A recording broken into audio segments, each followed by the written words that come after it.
You guys don't even know how much of my time goes into making sure that you can see my face and I don't look homeless. Not that there's anything wrong with being homeless.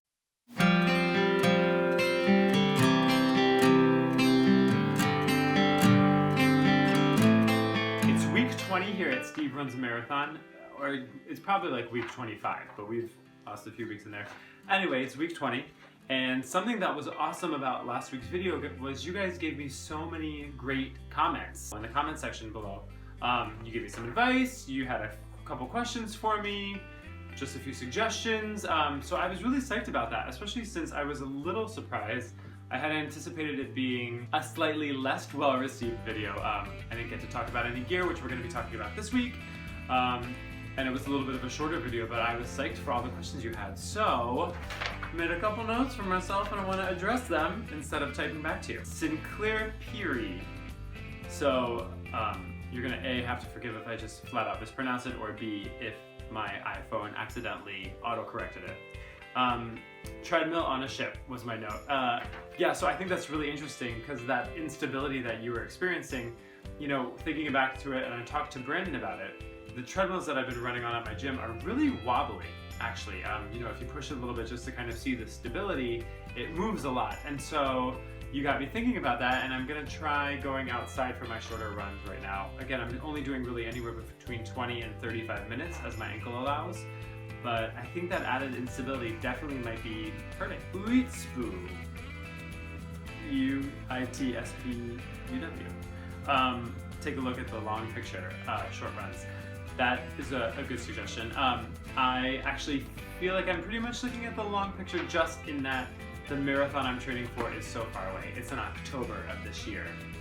Did you get that Kai Woodruff? It's in October of this year, that was your question. So what's nice is that I'm dealing with any of these minor setbacks right now in February. I've got tons of time to train.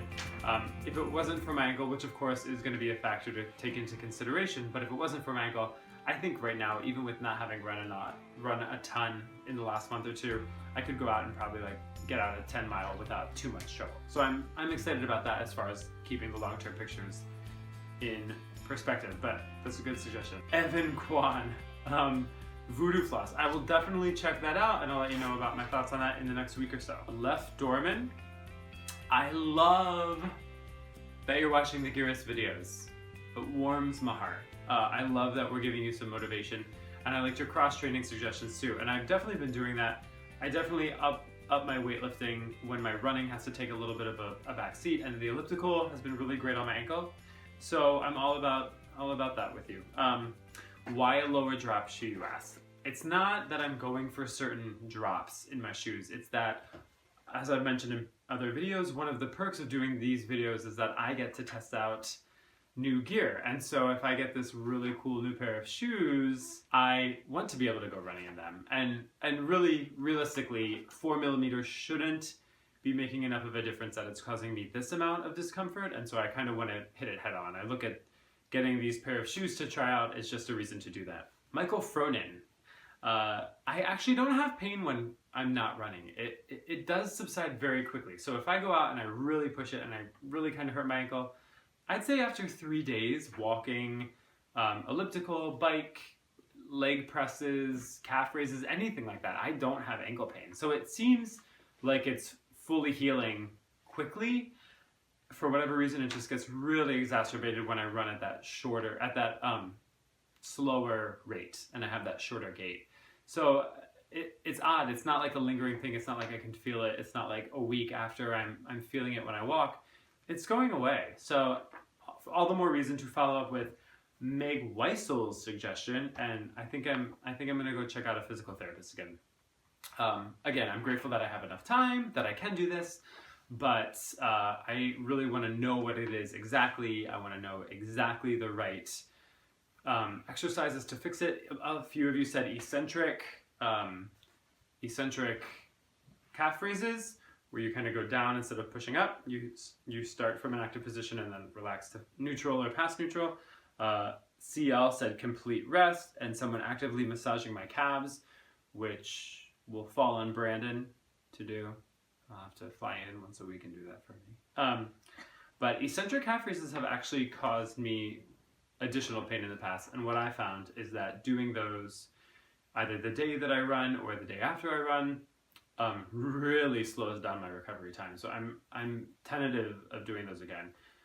Historically, not doing anything and just doing complete rest has been the best. But again, it's at a point now where I think I just need to see a physical therapist in the next month or so. And so right now I'm up to doing about 20 minutes, 25 minutes, even 30 sometimes with absolutely no pain. Maybe the idea of discomfort setting in, but I'm really encouraged by that. And so I love your comments, and I really like having this kind of open forum, not really call and response. So I'd love to keep doing this in the weeks going on. So if you have comments or questions or suggestions, put them below. I'll check them out and I will respond to you. The next thing we're going to get to do today is check out a little bit of the Polar V800 watch. I don't know all the functions yet. I haven't had time to dive into it that much, but I am going to tell you what I've found for myself and what I like and what maybe I don't love. But let's check that out. Hi guys. So this week I wanted to talk to you a little bit more about the Polar V800 that I've been slowly testing out over the last week. Nope, over the last month. So I've had this watch about a month. Unfortunately, as you know from my other videos, that because of my ankles, I haven't been outside running a lot, which is not awful for me because the weather's been really hit or miss, but check it out. It's starting to get a little bit nicer outside, yeah? So my plan is, since my ankles are starting to feel a little bit better and I'm getting my runs up to 30 minutes with no pain, even on those wobbly treadmills, to start taking this out and actually using more of the GPS functions and the functions that the watch is intended to be used for, was created for. But what I wanted to talk to you about today was a little bit of the logistics and just wear and tear that I've experienced in the last 3 or 4 weeks and kind of how I've been liking it thus far. So most of my use for this watch has been in the gym in strength training. It actually has a strength training profile, which you can see. There it is. There's that little guy. And as soon as you click it, click start, it starts recording.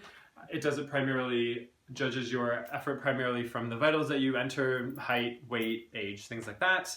But if you have on the Bluetooth heart band, the same one that I wear when I go running, it takes heart rate into account. Now, I don't typically do that at the gym unless I'm going to be running, just because I find it cumbersome at times, especially when doing anything overhead, getting a little bit of shifting around on that band, but it's totally doable, and I've had no major problems incorporating that when I have chosen to use it. The number one complaint that I saw on this watch from most reviews that I read was in syncing it to your computer. There's a little flap on the back here. I'm going to try to get not too close, it goes out of focus for you. Right there. You have to fiddle with it sometimes, try to get it to open up. And then there's a clamp that comes in, clamps onto that, and then plugs right into the USB of your computer. Now, some people have seemed really outraged about this process and found quite a bit of difficulty in the dexterity to get that clip activated. I'd say 1 out of 10 times I have to fiddle with it once, maybe twice, and then it's fine. So I've really had no problems with that. For me, my main problem came in getting it on my wrist.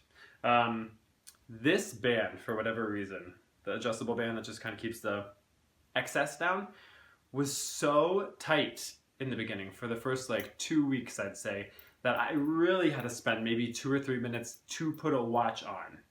As someone who wears watches almost every day, I thought that was excessive at best.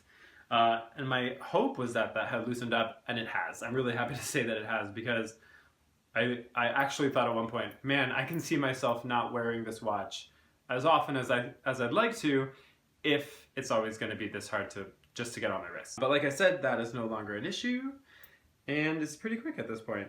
Watch, I'm going to have a long time, really hard time doing it now.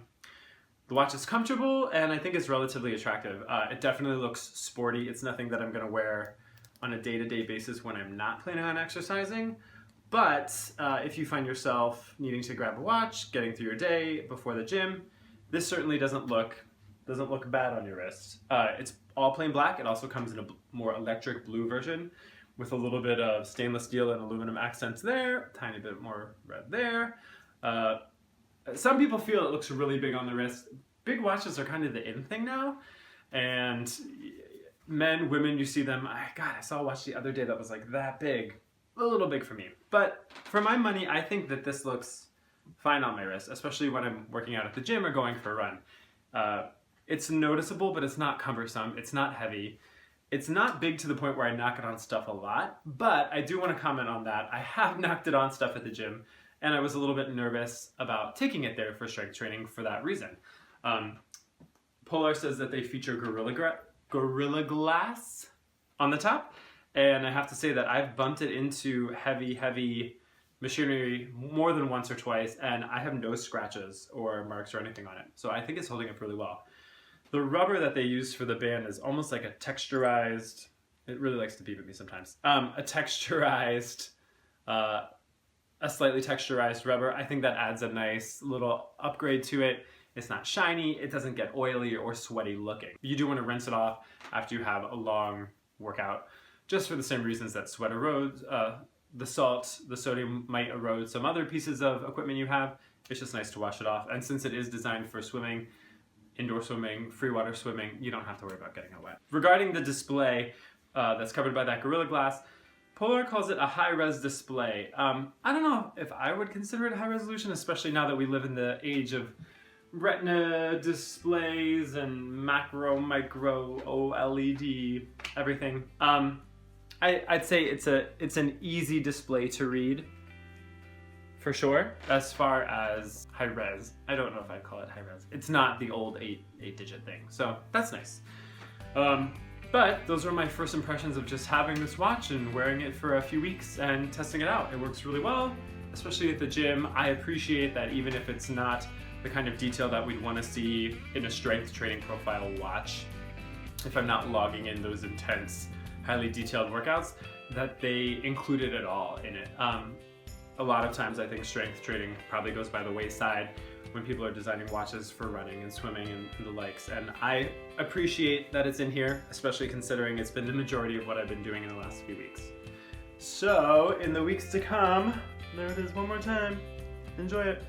In the weeks to come, I'm going to be taking it outside, running, getting some good miles on it, and my shoes and everything else that I've got, and hopefully testing out that GPS function, and 100,000 other things that it does, which I plan on commenting on in the weeks to come. Hopefully next week I'll get to comment a little bit on it functioning as an actual running watch. So stay tuned for that. All right, guys, so we got to answer some of your questions, and I got to comment on some of the things you talked about last week in the comment section when you posted below on my video. I'm really hoping for more questions or suggestions this week. I love hearing what you guys have to say, and I really like getting to respond to it in these videos instead of always typing out my answers. So we took care of some of that, and we checked out the Polar V800 watch, the aesthetics and kind of wear and tear functions of it. In the weeks to come, like I said, we're going to be looking more at the actual technological functions and what it can do for me as a runner, aside of just the strength training profiles, and hopefully have some news for you on how my injuries are healing up. They're feeling really good right now. I'm hopeful that I can make it outside for at least a half-mile run. No, lies. Half-hour run, if not a little bit longer. I think, you done? Yeah. I think running not on that wobbly platform is definitely gonna help. And the weather's letting up a little bit, so I'm looking forward to it. So, check you out next week when we talk more about the Polar V800 watch and see how it goes. Hope you have a good week.